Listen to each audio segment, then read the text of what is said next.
Merci, Monsieur Laurent. La parole est à Monsieur Sylvain Berrios pour le groupe UMP pour 5 minutes.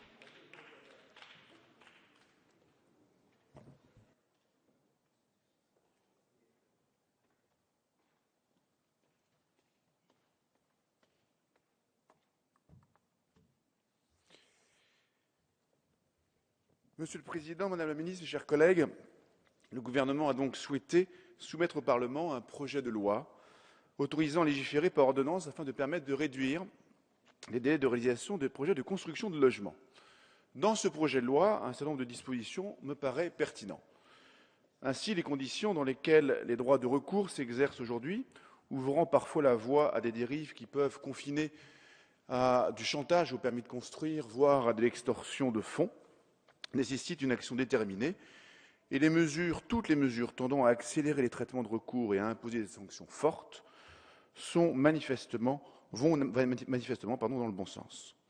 De même, l'augmentation du taux maximal de garantie d'emprunt que les collectivités pourront consentir est une bonne mesure. Néanmoins, l'augmentation de ce taux doit s'accompagner d'une augmentation du taux de réservation dans le cas de construction de logements sociaux.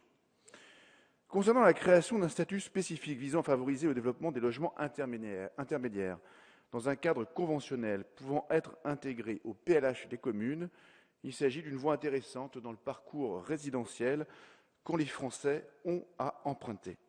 À cet égard, il serait souhaitable d'y agréger l'accession sociale à la propriété. Par ailleurs, favoriser le développement d'un urbanisme de projet me semble aller dans le bon sens, alors que cette ambition respecte la vision et l'autorité des maires en matière d'urbanisme.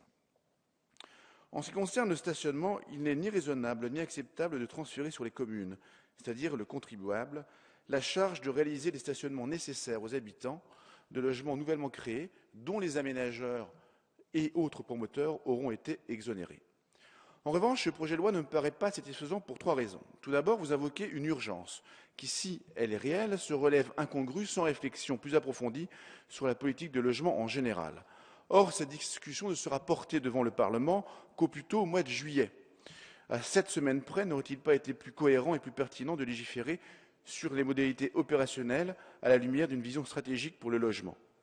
Ensuite, vous prétendez procéder à une accélération des projets de construction de logements tout en excluant une partie des villes des bénéfices de votre projet de loi, au motif qu'elle serait dite SRU, carencée. Je suis opposé à votre vision du tout logement social et à votre volonté d'imposer uniformément un taux de 25% de logement social à toutes les communes au détriment d'un parcours résidentiel conduisant à l'accession à la propriété.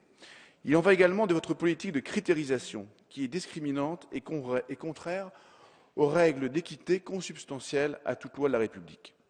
De plus, cette critérisation est absurde puisqu'elle conduit à favoriser la construction de logements sociaux ou intermédiaires dans les villes qui en possèdent déjà beaucoup et à empêcher la réalisation de PLH dans les villes considérées selon la loi comme déficitaires de logements sociaux.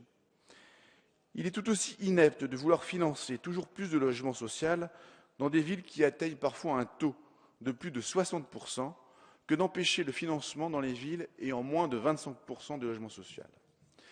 Il est regrettable que vous ayez cru nécessaire de réaffirmer cette critérisation punitive et inique pour une partie des villes et donc pour une partie des Français.